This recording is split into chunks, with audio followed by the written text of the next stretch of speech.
రఘువంశ రామయ్య సుగుణాల సీతమ్మ వరమాల కైవేచు సమయాన శివధనువు విరిచాకె వధువు మది గెలిచాకె మోగింది కళ్యాణ శుభవీణ.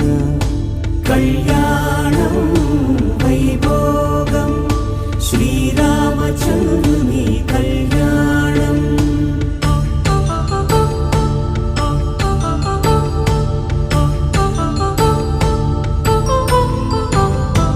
అపరంజితరుణి అందాల రమణి వినగానే కృష్ణయ్య లీలామృతం. గుడి దాటి కదిలింది తన వెంట నడిచింది గెలిచింది రుక్మిణి ప్రేమాయణం. కళ్యాణ